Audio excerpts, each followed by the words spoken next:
Hello students, welcome back. Environmental studies के इस series में आपका दोबारा स्वागत है। पर्यावरण अध्ययन पर अब तक हम 4 चैप्टर कंप्लीट कर चुके हैं। तो अगला चैप्टर जो हमारा है वो है बायोडाइवर्सिटी एंड इट्स कंजर्वेशन। पिछले चारों चैप्टर्स का लिंक मैं डिस्क्रिप्शन में डाल दूंगा, तो आप उन वीडियोस पर जाकर अपने चैप्टर कंप्लीट कर लीजिए। अब बिना वक्त गवाए आगे चलते हैं। देखिए, बायोडाइवर्सिटी एंड इट्स कंजर्वेशन यह आपका 5वां चैप्टर है स्टडीज का। इसका मतलब क्या होता है? जैव विविधता एवं इसका संरक्षण। देखिए, किसी भी पारिस्थितिक तंत्र में भिन्न प्रकार के जीव जंतु मिलते हैं, उनकी अलग अलग प्रकार की प्रजातियां मिली जाती है। उन सभी प्रजातियों की विविधता मतलब डिफरेंस, डाइवर्सिटी को ही हम जैव विविधता कहा जाता है। जैसे कि आपने देखा होगा, जंगल में आपके पास हिरन भी है, रैबिट भी है, आपके पास शेर भी है, पेड़ भी है, पौधे भी हैं। तो ये अलग अलग प्रकार की जो प्रजातियां मिलती है, उनकी विविधता को ही जैव विविधता कहा जाता है। ठीक है, तो अब बात करते हैं कि कितने स्तर की आपकी जैव विविधता पॉसिबल है। पृथ्वी पर 3 प्रकार के स्तर होते हैं जैव विविधता के।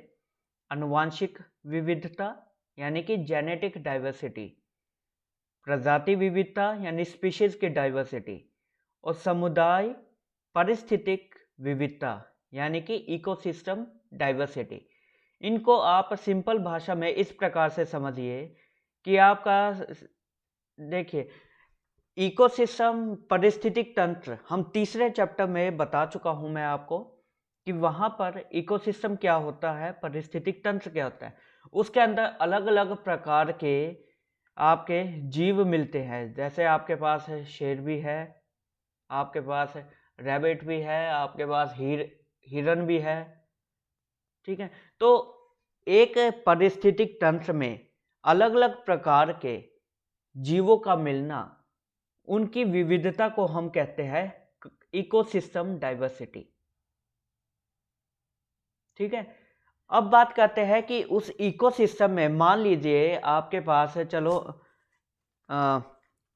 शेर की ही बात यदि हम करें तो आपके पास जो शेर है, लायन है, तो वो एक स्पीशीज है। अब स्पीशीज के अंदर भी विविधता हो सकती है, तो उस प्रकार की विविधता को हम कहेंगे प्रजाति विविधता। जेनेटिक डाइवर्सिटी कब कहा जाता है कि आपके पास एक ही प्रजाति है और उस प्रजाति में अलग अलग जितने भी जंतु हैं, उन सब में अलग अलग प्रकार की डाइवर्सिटी है। वो अलग प्रकार से पर्यावरण से डील करते हैं। देखते हैं, कोई जानवर पर्यावरण में जो भी बदलाव आते हैं उसको बहुत ही आसानी से उसको ढाल लेता है अपने आप को उसमें। लेकिन वही एक दूसरा जानवर है, वो उसको नहीं डाल पाता, तो वो विलुप्त हो जाता है।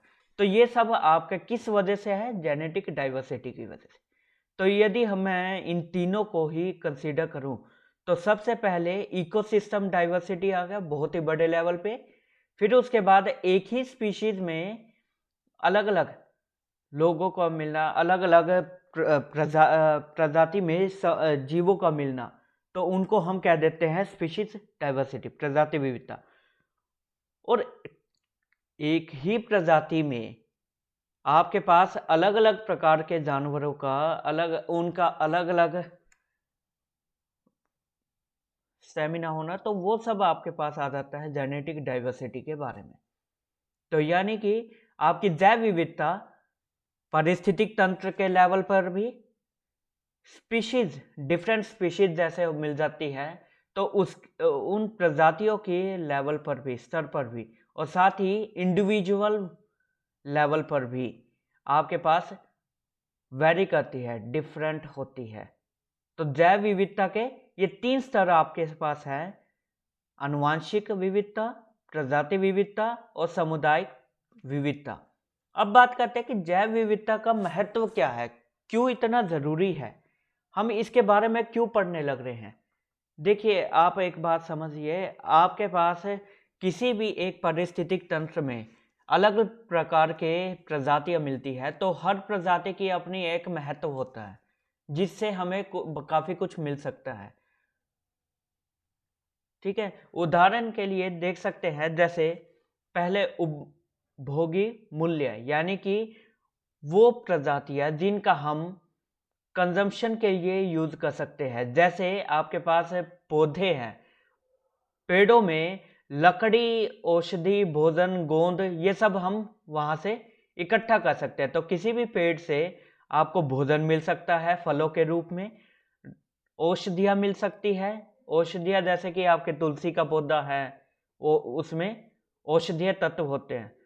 तो ऐसे ही फ्यूल के रूप में लकड़ियों को जलाकर हम ईंधन के रूप में भी यूज कर सकते हैं।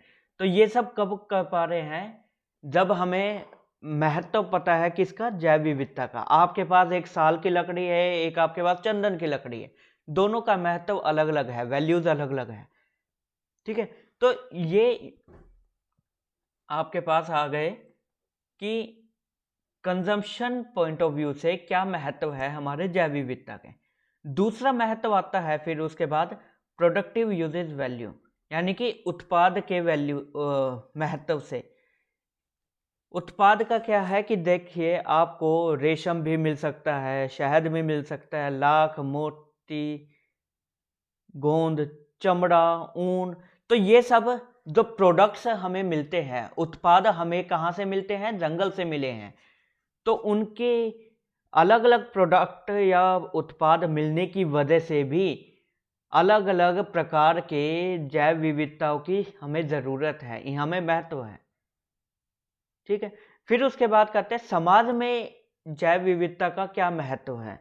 तो समाज में भी हमारे सामाजिक जो भी रीति रिवाज है, धार्मिक हमारे पास धारणाएं हैं, तो उनमें हर पौधे का अलग अलग महत्व होता है। तो हर डाइवर्सिटी का हर जैव विविधता का अलग अलग महत्व है। जैसे कि तुलसी का अलग है, पीपल, बेल, इन सबको पवित्र समझा जाता है। ठीक है, तो ये हमारे पास तीसरा आ गया महत्व, इंपॉर्टेंस किसकी, जैव विविधता की। तो अब तक हम 3 कर चुके हैं। पहला उपयोग मूल्य के हिसाब से, दूसरा उत्पाद के हिसाब से, जो हमारे पास उत्पाद हमें मिलते हैं जैव विविधता से, पारिस्थितिक तंत्र से, तो उसके बारे में। और तीसरा हमारे पास अब अभी तक आया है सामाजिक मूल्य, यानी कि समाज में हमारे पास इसका क्या महत्व है। आगे बात करते हैं एथिकल वैल्यू कौन सी होती है, नैतिकता संबंधी मूल्य।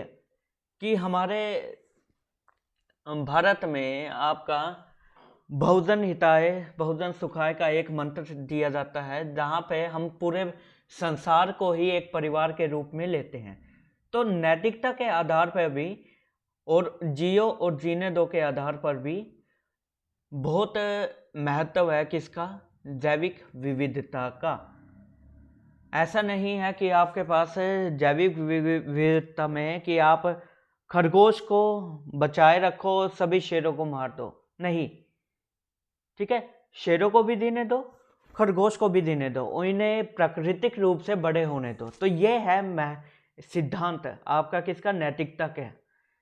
और ये दर्शाता है कि जैविक विविधता क्यों जरूरी है। ऐसे ही आपके पास सौंदर्य संबंधी महत्व या एस्थेटिक वैल्यू जिसे कह देते हैं। एक भूमि बिल्कुल बंजर है, एक भूमि हरियाली से भरी हुई है, तो ये भी विविधता ही शो करता है।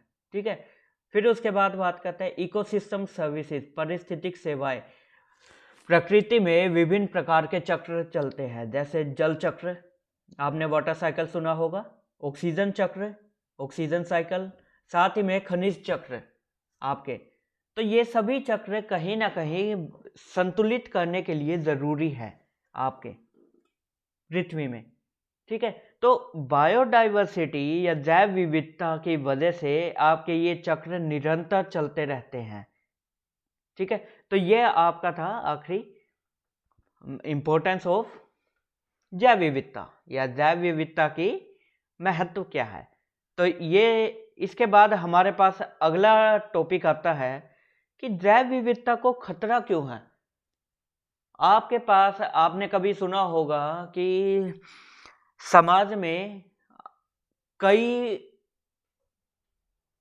जंतु प्राणी ऐसे हैं जो विलुप्त हो चुके हैं। आपने डायनासोर के बारे में सुना होगा कि कभी बहुत पहले हमारे पास काफी संख्या में डायनासोर है, वो विलुप्त हो चुके हैं। ठीक है, तो इसका असर क्या होता है? यदि कोई स्पीशीज खत्म हो रही है तो उससे हमें क्या नुकसान है? नुकसान हमारा सिंपल है। देखिए, आपको मैंने पिछले चैप्टरों में पढ़ाया था एक खाद्य श्रृंखला, ऐसे ही खाद्य जाल, ये दोनों के बारे में आपको समझाया था। खाद्य श्रृंखला में क्या है कि आपका एक जंतु को कोई दूसरा जंतु खाता है, दूसरे को तीसरा, तीसरे को चौथा, ऐसे एक पूरी चेन होती है जिसको हम फूड चेन कहते हैं। अब यदि इनमें से किसी एक का भी खत्म हो जाए, उदाहरण के तौर पे जैसे कि आपको बताया था कि हिरन को कौन खा रहा है? लोमड़ी। लोमड़ी को कौन खा रहा है? शेर। शेर को कौन खा रहा है? गिद्ध। अब किसी पॉइंट से मान लो कि आपके गिद्ध खत्म हो गए तो क्या होगा? उसका क्या असर पड़ेगा? जितने भी शेर या जो भी डेड बॉडीज होंगी, मृत शरीर होंगे, वो ऐसे ही आपके पास है यहाँ वहाँ पड़े रहेंगे और वो डिकम्पोज नहीं होंगे, खत्म नहीं होंगे। क्यों?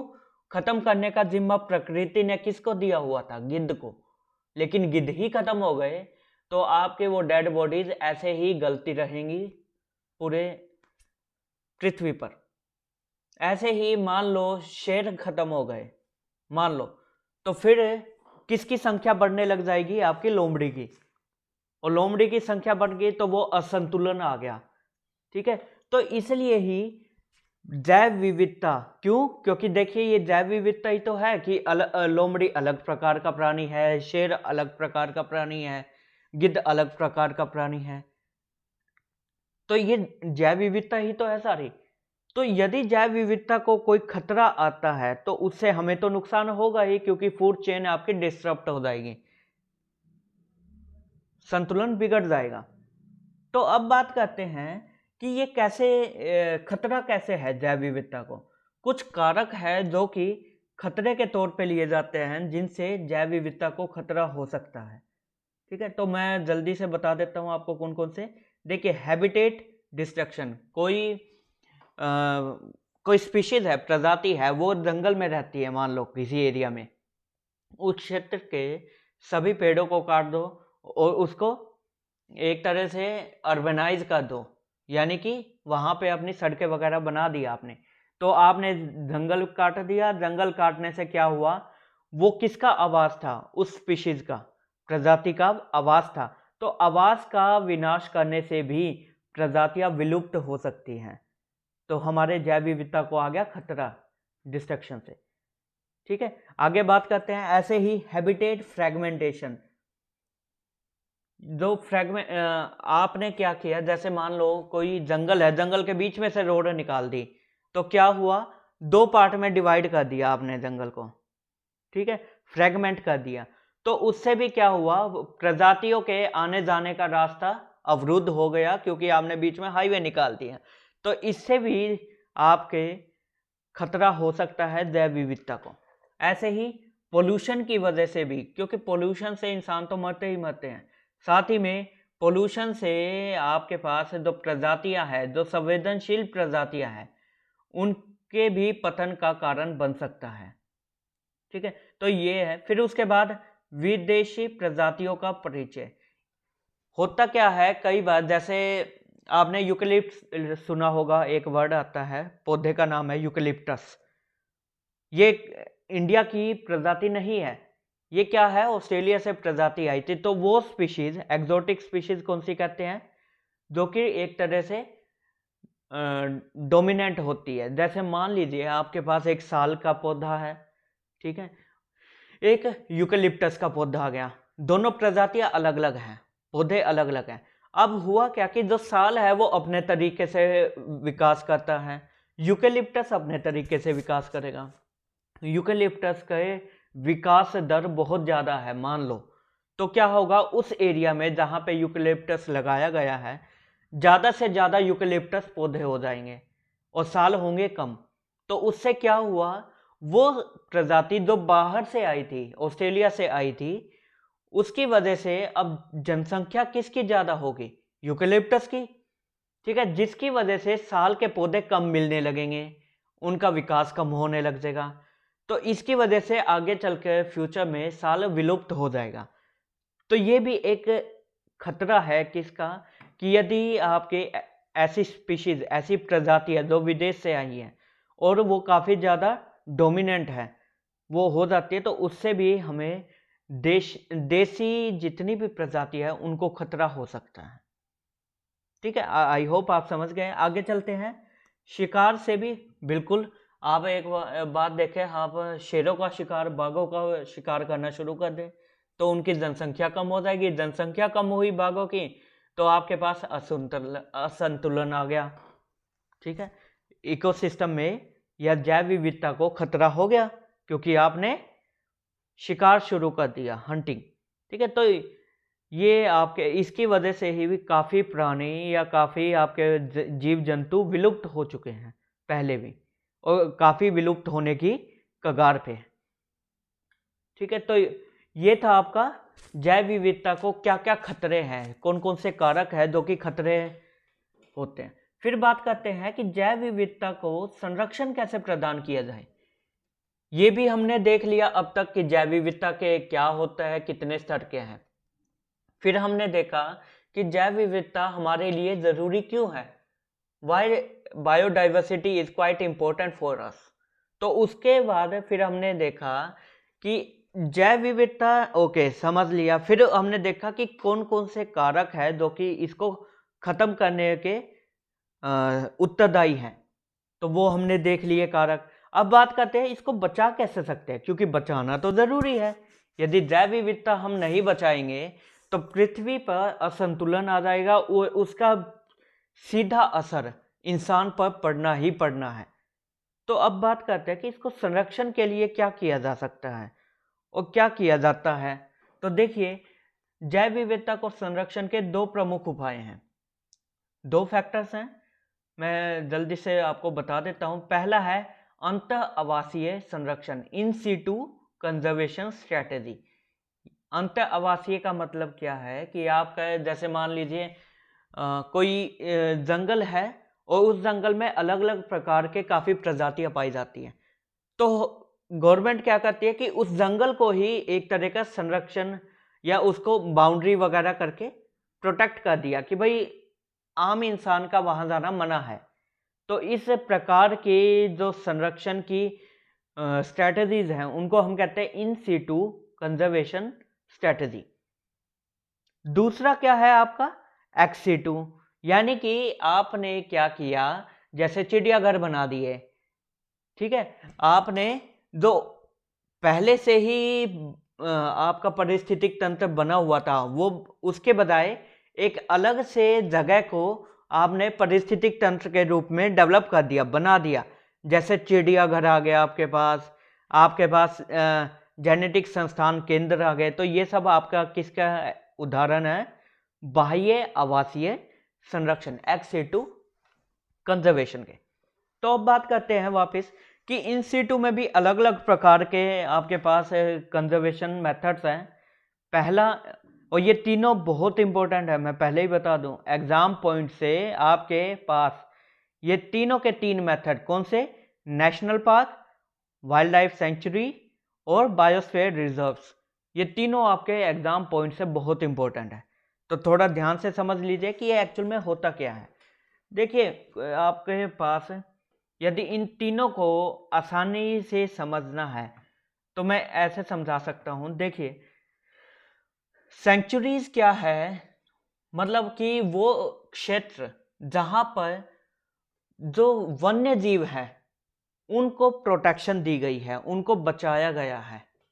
जैसे मान लीजिए कोई आपके पास क्षेत्र है, वहां पे आपके पास क्रोकोडाइल्स हैं आपके पास, या फिर हिरन है, कुछ ऐसी प्रजातियां हैं जो कि आपकी विलुप्त होने वाली है, जरूरी। तो वो उन सभी वन्य प्रजातियों को आपने संरक्षण प्रोवाइड कर दिया और साथ ही में आपने कह दिया कि भाई कोई भी इंसान अपना यह है कि वहां पे आ सकता है, विजिट कर सकता है, लेकिन शिकार नहीं कर सकता। ठीक है, तो यानी कि आप देख सकते हैं वहां पे आ जा सकते हैं, लेकिन कुछ बंदिशें लगा दे कि वहां पे आप शिकार वगैरह नहीं कर सकते। तो वो उनको क्या कहा जाता है, वाइल्ड लाइफ सेंचुरीज, यानी कि संरक्षित क्षेत्र। और ये केवल किससे डील करता है, आपके वन्य प्राणियों से, वन्य जीवों से। ठीक है, कुछ उदाहरण यहां गिवन है, आप देख लेना। ये वन्य जीव संरक्षित क्षेत्र है। फिर उसके बाद एक आता है, देखिए ये मैं इस तरीके से पढ़ा रहा हूं जहां पे आपको समझ पाए कि कहां पे बंदिशें ज्यादा है, कहां बंदिशें कम है। तो यहां पे तो मानव आ सकता है, कोई इशू नहीं, तो यानी कि थोड़ा बंदिशें कम है। या उसके बाद आपके पास आता है जैव संरक्षण, यानी बायोस्फीयर रिजर्व्स। ये यूनेस्को द्वारा इसकी अवधारणा रखी गई थी, निर्माण किया गया था 1975 से।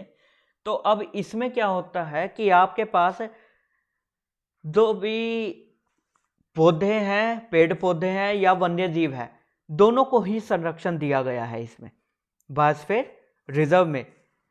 इसमें क्या होता है कि अलग अलग प्रकार के भाग बना दिए जाते हैं, जोन बना दिए जाते हैं, क्षेत्र। जैसे कि कोई बायोस्फीयर रिजर्व है, मान लीजिए, इसमें सबसे अंदरूनी हिस्सा यह हो गया कोर जोन, फिर उसके बाद आ गया बफर जोन, फिर उसके बाद ट्रांजिशनल जोन। ठीक है, अब इसमें क्या होता है कि जो आपका कोर जोन है, यानी कि बिल्कुल अंदरूनी हिस्सा है बायोस्फीयर का, तो उसमें इंसानों का हस्तक्षेप बिल्कुल ही निषेध है, मना है, इंसान नहीं जा सकते वहां पे। ऐसे ही जो बफर जोन है, बीच का हिस्सा आ गया आपका, वहां पे क्या है कि इंसान वहां जा सकता है किस पॉइंट से, यदि आपको कुछ पढ़ना है, देखना है, रिसर्च करनी है, तो वो कार्य कर सकते हो आप, लेकिन आप ज्यादा हस्तक्षेप नहीं कर सकते। फिर उसके बाद आ गया ट्रांजिशनल जोन। यहाँ क्या है, ये बाहरी हिस्सा है जहां पे इंसान आ जा सकता है, पर यह है कि उसको परमिशन की जरूरत होगी, आज्ञा। ठीक है, यदि उसे आज्ञा मिल जाती है तो वो वहां जा सकता है। तो ये था आपका सेकंड। तो पहला कौन सा बताया मैंने आपको मेथड, संरक्षित क्षेत्र का। फिर उसके बाद बायोस्फीयर रिजर्व, जहां पे थोड़ी बहुत रिस्ट्रिक्शंस आ चुकी है। फिर आता है हमारे पास तीसरा, नेशनल पार्क। और ये सबसे ज्यादा ही प्रतिबंधित क्षेत्र होता है। यहाँ पे क्या होता है कि ऐसा पार्क, इसके अंदर आपके वाइल्ड लाइफ सेंचुरी भी आ सकती है, बायोस्फीयर रिजर्व भी आ सकते हैं। तो यहाँ पे किसी ना किसी मोटिव से वन्य जीवों और प्राणियों को संरक्षित किया जाता है, और साथ ही में सभी प्रकार की गतिविधियां, मानव गतिविधियां, वो इसमें प्रतिबंधित होती है, नहीं की जा सकती। ठीक है, तो इसके कुछ उदाहरण हैं, आप देख लेना। फिर उसके बाद मैं आता हूं द्वितीय आपके पास मेथड पे। ये तो थे तीनों इन सिटू कंजर्वेशन स्ट्रेटेजी, अंतर आवासीय। अब है बाह्य आवासीय। इसके मैं उदाहरण आपको बता चुका हूं, जैसे चिड़ियाघर हो गया, आपके जेनेटिक संस्थान हो गया आदि। ठीक है, ये आपके पास मैप पे कुछ दिए हुए हैं नेशनल पार्क्स, आप देख सकते हैं। ठीक है, अलग अलग प्रकार से ये सभी नेशनल पार्क गवर्नमेंट ने बनाए हुए हैं। साथ ही में कुछ वाइल्ड लाइफ सेंचुरीज भी हैं यहाँ पे। ठीक है, तो इसको आप एक बार देख लेना। फिर बात करते हैं कि कुछ प्रोजेक्ट्स भी चलाए गए हैं सरकार द्वारा, गवर्नमेंट द्वारा। ये प्रोजेक्ट में क्या होता है कि आपको, जैसे मान लीजिए जो बाघ है उनकी संख्या कम होने लगी, तब सरकार ने उनको बचाने के लिए 1973 में प्रोग्राम चलाया, जिसके तहत, उस परियोजना के तहत बाघों की जनसंख्या को बचाना था, ताकि ये प्रजाति विलुप्त ना हो जाए। तो ऐसे प्रकार के कुछ प्रोजेक्ट्स हैं जो सरकार द्वारा चलाए जाते हैं। तो मैं इसको देख लेना। बाघ परियोजना हो गया, उदाहरण के तौर पे मगरमच्छ प्रजनन परियोजना जो कि 1974 से चलाई गई है, क्रोकोडाइल ब्रीडिंग प्रोजेक्ट। ठीक है, ऐसे ही प्रोजेक्ट एलिफेंट, हाथियों की जनसंख्या जहां कम होने लगी 1992 में, तो वहां पे कोशिश की गई कि उन्हें पुनः संग्रहित किया जाए। ठीक है, इसके बाद बात करते हैं कि भारत के बड़े वनस्पति क्षेत्र कौन कौन से हैं, the major vegetation zones of India. तो इंडिया में, भारत में अलग अलग प्रकार के आपके पास पारिस्थितिक तंत्र मिलते हैं। जैसे आपने सुना होगा western Himalaya, eastern Himalaya, west Indian desert, Gangetic plain, Assam, central India, Malabar, Deccan peninsula, Andaman. तो ये सभी क्या है, अलग अलग एरिया है। यदि आप बात करें, ये देखिए यहाँ पे कौन से हैं, वेस्टर्न घाट, ठीक है, यहाँ पे ईस्टर्न, और ये क्या है, हिमालयास। अंडमान कहाँ है, ये रहा, और मैंग्रोव वगैरह ये रहे। थार जो आपका रेगिस्तान का क्षेत्र है वो कहाँ है, राजस्थान में। तो ये सभी की अलग अलग फीचर्स है, कैरेक्टरिस्टिक्स है। ठीक है, तो अलग अलग प्रकार की, इसी वजह से यहाँ पे वनस्पति भी अलग अलग होती है सभी की। ठीक है, तो एक मोटा मोटा देख लेते हैं। वेस्टर्न हिमालयस कहाँ पे है, मैं बता चुका हूँ, आपका मुंबई, आपका गोवा, आपका केरल, तो ये सभी एरिया यहाँ आते हैं वेस्टर्न हिमालय, वेस्टर्न घाट, सॉरी। वेस्टर्न हिमालय कौन सा हो गया, जो आपके जम्मू कश्मीर के पास है। ठीक है, कुमाऊं आ गया, आपका हिमाचल प्रदेश आ गया, उत्तराखंड, ये सभी आपका वेस्टर्न हिमालय है, वेस्टर्न घाट नहीं है। ठीक है, हाँ, वो मुझसे गलती से निकल गया। ईस्टर्न हिमालय किसी को कहते हैं, जो आपके ईस्ट में है, पूर्व में है, जैसे कि आपका असम, सिक्किम, अरुणाचल प्रदेश, तो ये भूटान, ये सब है, जो यहाँ पे अलग प्रजातियां मिलती है, और इस वनस्पति क्षेत्र को हम कहते हैं पूर्वी हिमालय। ठीक है, तो हिमालय हो गया पूरा। फिर उसके बाद आते हैं डेजर्ट, यानी कि रेगिस्तान, मरुस्थल। तो मरुस्थल कहाँ पे आपके है, राजस्थान में, जहां पे आपके अलग प्रकार के वन्य जीव मिलते हैं। ठीक है, तो इसकी अलग प्रजाति है। फिर उसके बाद गैंजेटिक प्लेन, गंगा का मैदान, यानी कि उत्तर प्रदेश हो गया, आपका बिहार हो गया है, आपका वेस्ट बंगाल हो गया, तो ये सभी ये आपके गैंजेटिक प्लेन में आते हैं। ठीक है, तो यहाँ पे भी अलग प्रकार की आपकी प्रजातियां पाई जाती है। असम कौन सा होगा, असम एक तरह से वो एरिया दिखा दिया जहाँ पे असम, नागालैंड, और ये कहाँ आते हैं आपके, बांग्लादेश के बाद। ठीक है, तो यहाँ पे असम हो गया, नागालैंड हो गया, मेघालय, मणिपुर, त्रिपुरा, जितने भी उत्तर पूर्वी हमारे स्टेट्स हैं, उन सबको इस वन्य क्षेत्र में रखा गया है, असम में। ठीक है, फिर उसके बाद कहते हैं बात मध्य भारत, सेंट्रल इंडिया। यहाँ पे कौन से आपके पास स्टेट्स आ गए, जैसे मध्य प्रदेश, ठीक है, उड़ीसा आ गया, गुजरात आ गया। तो यहाँ पे जहाँ पे वर्षा भी ज़्यादा है, तो यहाँ पे अलग अलग प्रकार की वनस्पतियाँ मिलेंगी आपको। मालाबार कहाँ जाता है, मालाबार गुजरात में पहाड़ियों से लेकर कन्याकुमारी तक, जो हम वेस्टर्न घाट कह रहे थे वो है, तो वो एरिया आपका आ गया मालाबार का या वेस्टर्न घाट का। तो यहाँ पे भी अलग प्रजातियाँ मिलती है सारी। फिर उसके बाद डेक्कन, यानी कि दक्षिणी भाग है, दक्षिणी भाग में आंध्र प्रदेश आ गया, तमिलनाडु, कर्नाटक, ये सभी। ठीक है, तो ये आपके कुछ वेजिटेशन जोन थे। ऐसे ही आपका एक अंडमान भी है, कहाँ, वो मैं बता चुका हूँ, अंडमान निकोबार, जो आपका आइलैंड्स है अलग से। तो इन सभी में आपके पास अलग अलग प्रकार की प्रजातियां, वनस्पतियां मिलेंगी, वन्य प्रजातियां मिलेंगी, जीव जंतु मिलेंगे। ठीक है, तो इंडिया में, भारत के ये बड़े क्षेत्र है, भारत के वनस्पति क्षेत्र को इन क्षेत्रों में डिवाइड किया गया है, विभाजित किया गया है समझने के लिए। ठीक है, फिर बात करते हैं हॉटस्पॉट्स ऑफ डाइवर्सिटी, जैव विविधता के सक्रिय क्षेत्र। ये हॉटस्पॉट वर्ड कई बार आता है एग्जाम में, ये एक्चुअल में है क्या। देखिए, आपके पास कोई भी क्षेत्र है जहां पे विभिन्न प्रजातियों की समृद्धता है, यानी बहुत ज्यादा पाए जाते हैं। ठीक है, लेकिन ये प्रजातियां केवल उसी एरिया में मिलती है और कहीं नहीं मिलती। तो उस एरिया को हम कह देते हैं सक्रिय क्षेत्र, हॉटस्पॉट्स।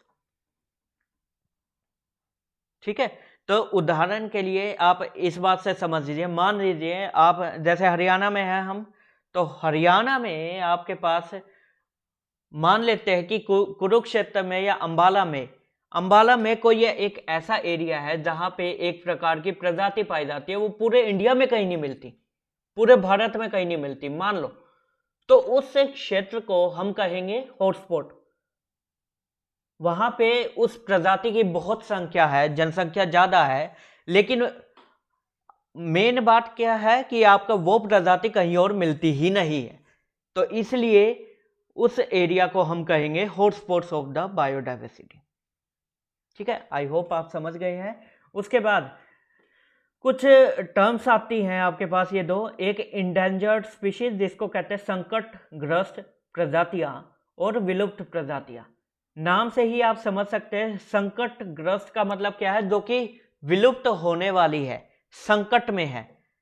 कोई स्पीशीज है, प्रजाति है, वो लगभग भविष्य में चलकर विलुप्त हो जाएगी मान लो।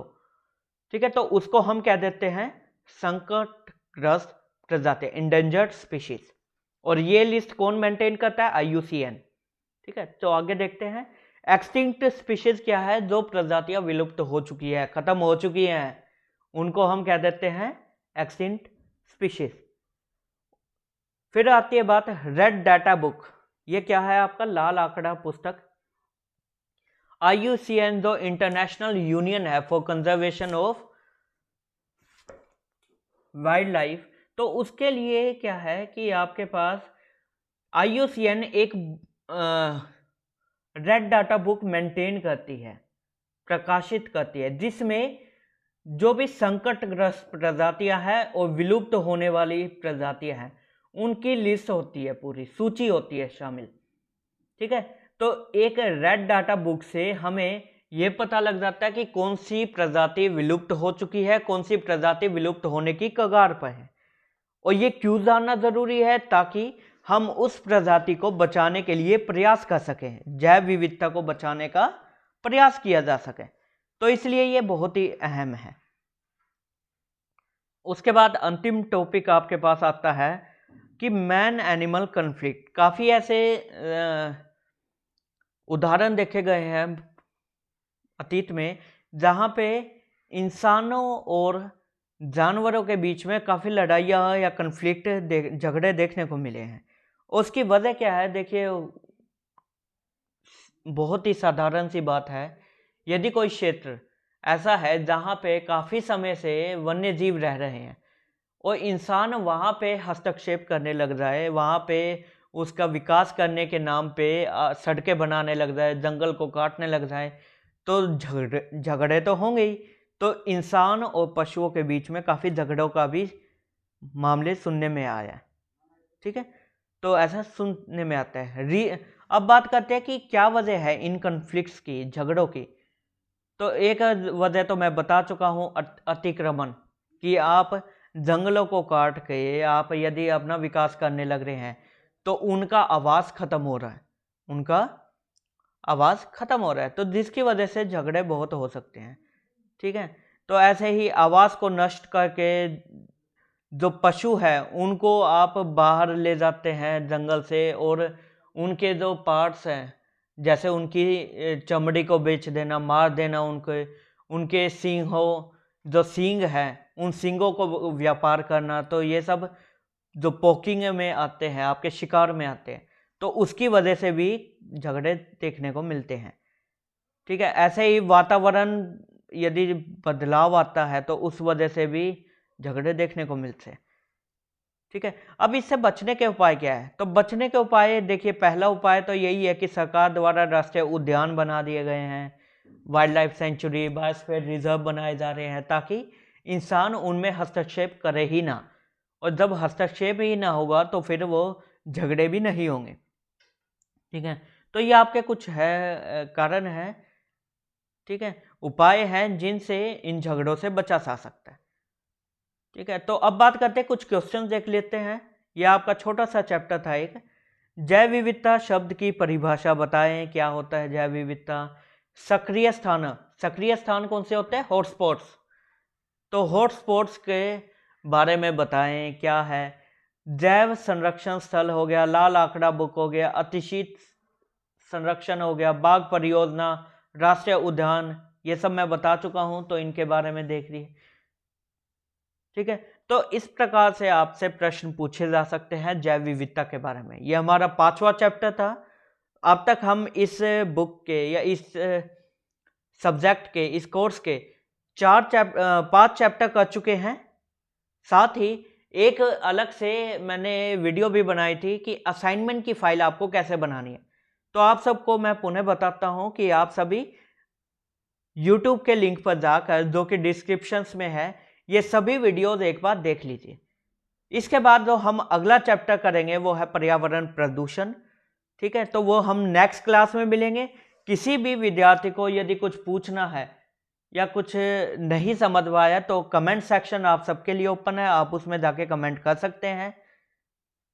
ठीक है, और साथ ही में इसको देखिए, कई बार क्या होता है, हमारी जो लेक्चर है, वीडियो है, वो पौने पौने घंटे तक पहुंच जाती है। और वो किस पे निर्भर करता है कि चैप्टर कितना बड़ा है, कितना संक्षिप्त से बताना पड़ रहा है। तो इसका एक तरीका होता है, यूट्यूब में फीचर अवेलेबल है कि आप फास्ट फॉरवर्ड कर सकते हैं। तो उस वीडियो को फास्ट फॉरवर्ड करके आप अपना आराम से उसको पढ़ सकते हैं। ठीक है, तो आज के लिए इतना ही। तो हम अपने नेक्स्ट चैप्टर में जल्द ही मिलेंगे। ठीक है, तो okay students, take care, keep learning, take care, bye.